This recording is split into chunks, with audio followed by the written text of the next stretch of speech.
Welcome to Horror Dreams 1, The Plague Pits of Poveglia. It was the 1300s. The Black Plague had taken over Europe. Italy was drowning in disease.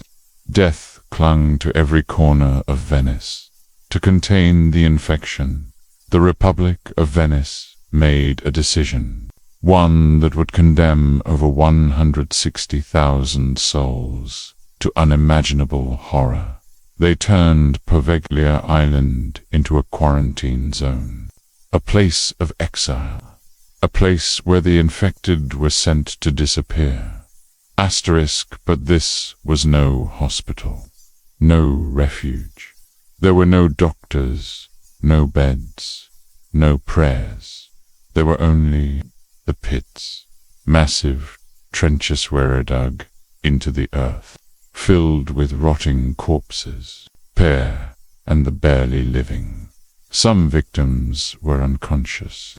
Others screamed, pleaded, and fought to stay alive. None returned. Sound, crackling fire, distant screaming, coughing. Officials wore masks and long coats. They tossed bodies into the fire like garbage.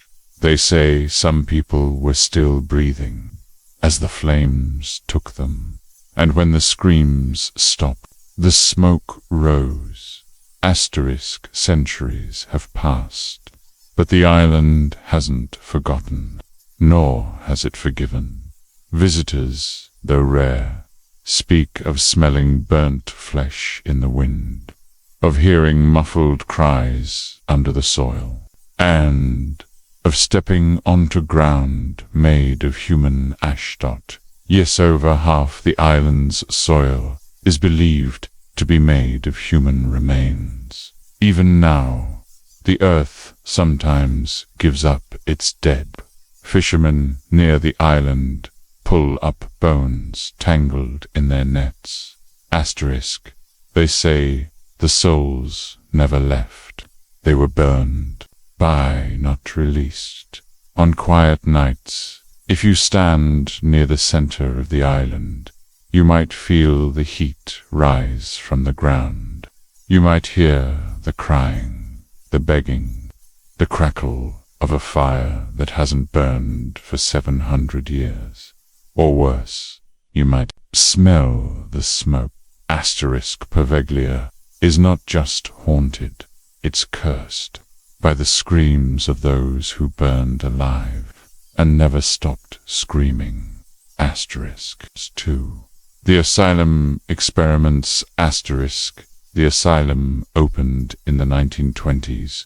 On the surface, it was a place of healing, but behind locked doors, sanity was a luxury few retained. Patients were shipped here like livestock.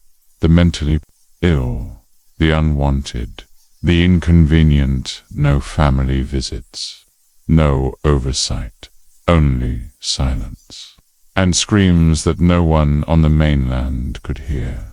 Asterisk, they say he was brilliant once, a man of science, but something about the island changed him, or maybe it revealed who he truly was. He performed lobotomies with rusty tools, electroshock therapy without restraint, and surgery no textbook ever recorded. Sound, surgical saw, unearthly scream, heartbeat pulsing. Patients were restrained to metal tables for hours. Some never returned to their cells. Others came back, silent, broken, barely human. Asterisk, the doctor took up residence in the bell tower. He said it gave him clarity. Others said it echoed with the voices of the damned. Nurses reported seeing shadows in the stairwell. One patient was found at the base, her fingernails torn from clawing at the stone. Still, the doctor kept working, kept cutting. Asterisk, then, one night, the screams stopped. Nurses heard the doctor cry out, a sound of terror, not pain. And then the bell rang, sound dong dong, followed by silence. They found his broken body at the foot of the tower, his skull shattered, his eyes wide open. Some said he jumped. Others, especially the surviving patients, claimed they saw dark hands push him. But no one ever climbed that tower again. And yet the bell still rings. Asterisk today. Paranormal investigators visit the asylum ruins. Only the brave or the foolish, they report, banging on the walls. Cries for help in empty hallways. And worst of all, the echo of metal wheels gurneys rolling across stone floors. One group recorded faint whispers on tape, a single word, repeated in a tortured voice. Basta. Enough. But the asylum never had enough. Asterisk, they say. The doctor still roams the halls, searching for his next patient, searching for the pain that made him feel alive. And when the wind blows just right, you can hear the bell ring again. But there's no one left to pull the rope, only the dead Asterisk 3. The bell that never stops. Asterisk. Centuries ago, the tower belonged to a monastery. It marked the hours with solemn tolls, and later sounded the deaths of plague victims brought here by the thousands. When the island became a quarantine zone, the bell counted off the dying, each ring, a soul lost to disease. Later, in the 20th century, the bell tower was repurposed once more, this time as part of the island's infamous mental asylum. It was here that a doctor made the tower his sanctuary, and, eventually, his grave. Asterisk.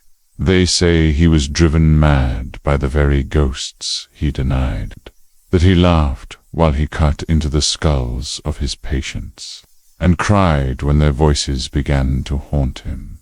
One night, he climbed the bell tower alone.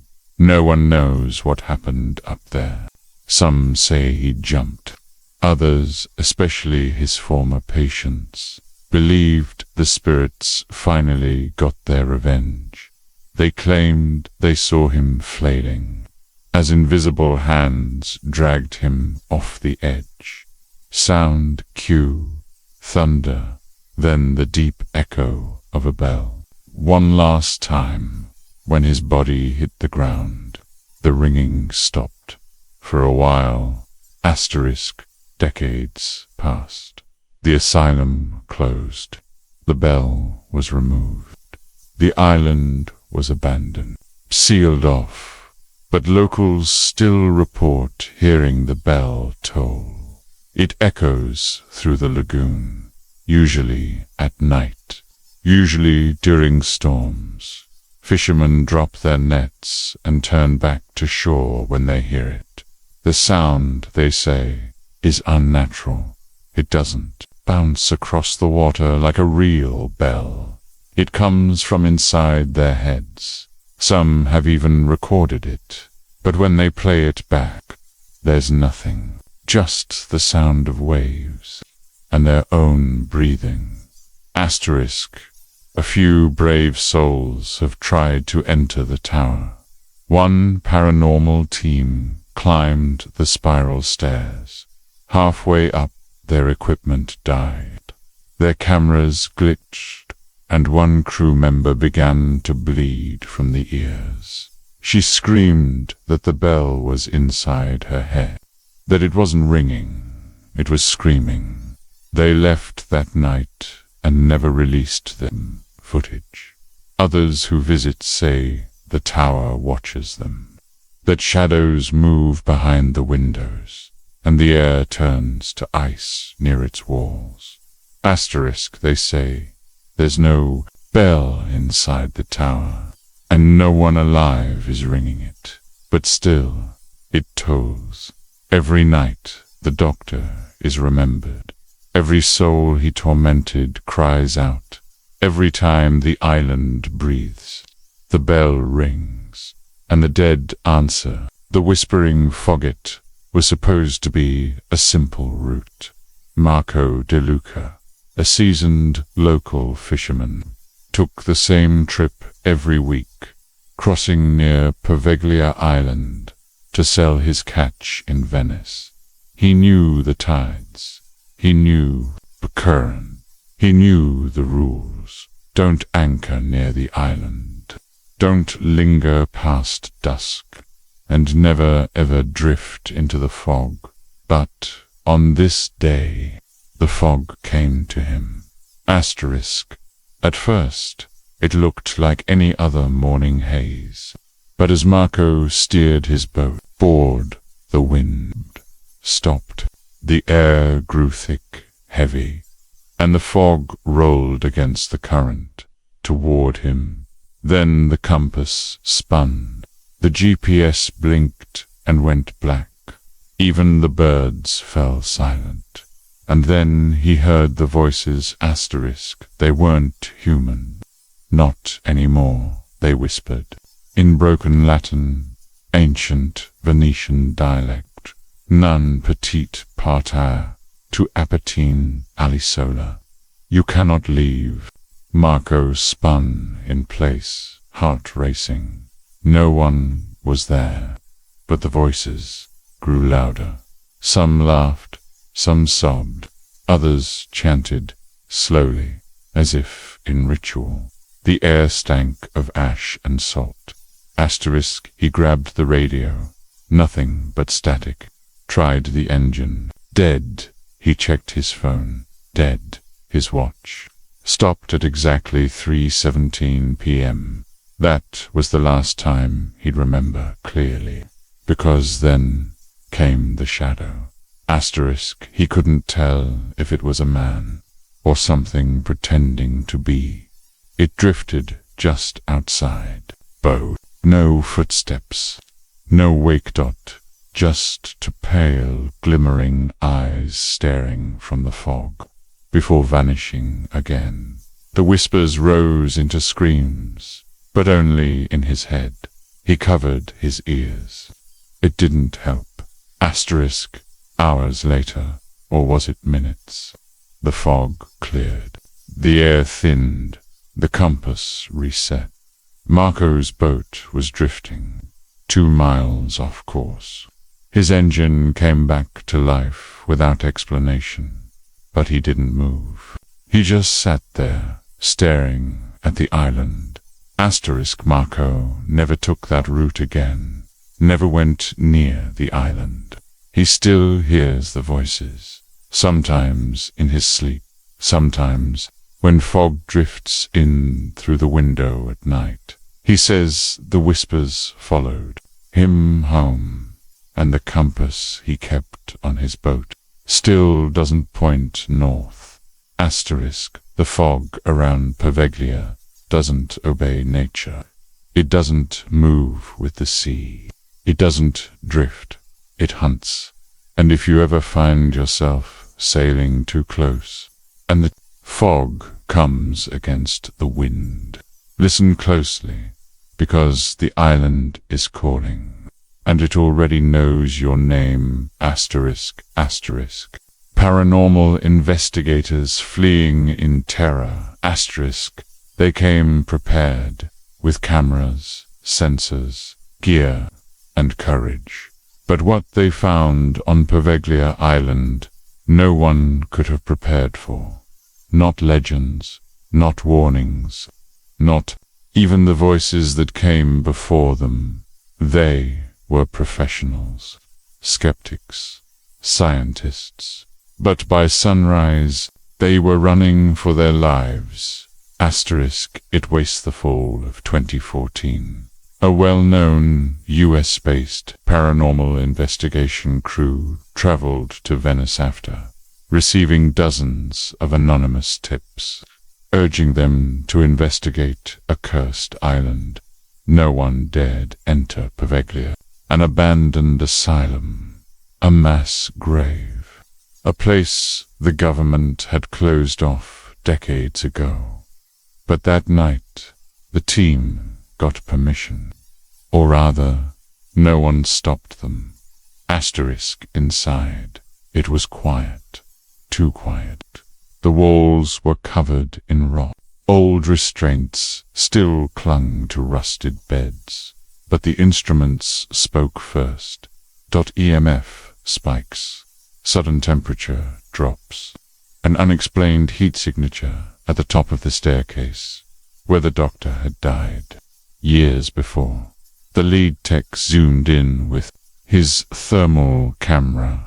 A humanoid shape stood still, motionless, glowing dot. Then, in the blink of an eye, it vanished. Asterisk. Their equipment, brand new, military grade, began to fail. Batteries died. Memory cards erased themselves. Radios shrieked with high-pitched tones no one could explain. And then the knocking began. 3 loud, deliberate bangs. From inside the walls. Asterisk, one of them, a skeptic named Brian, descended into the asylum's underground storage wing alone. His GoPro captured everything first. Footsteps, not his own. Then a low growl. No animal, no feito, just poor wrong. He whispered into his mic. Is someone down here? Then turned the corner and screamed. Asterisk. The rest of the crew heard nothing. No scream, no footsteps, just silence. They searched for 12 minutes, then found Brian in a corner, shaking, mumbling, "They see me. There, under the skin. There are hundreds of them." His camera still recording, but the footage showed nothing, just static, until the very last frame, where a pair of translucent eyes flashed for half a second in the corner. Asterisk. They didn't finish the investigation. They didn't even pack everything. They ran full sprint through thorned vines and crumbling ruins. One investigator fractured his ankle, but didn't stop. They made it back to the boat as the sun rose. Silent, shaken, they filed no official report. The footage was never aired. Their channel never mentioned Poveglia again. But weeks later, the lead investigator spoke to a small podcast. Asterisk, he said. I've been doing this for 14 years. Seen exorcisms, Ouija boards gone wrong, shadow people. But Poveglia, it doesn't want you to leave. It wants to crawl inside your mind and live there. Then he paused and whispered, "We didn't capture much on camera, but what I hear in my dreams is still there." Asterisk. Some places welcome the dead, others trap them, and some, like Poveglia, refuse to let go. Even the living can feel it, especially those who try to uncover its secrets. And if you go there yourself, you might hear the whispers. You might lose time, or worse, you might never come back alone.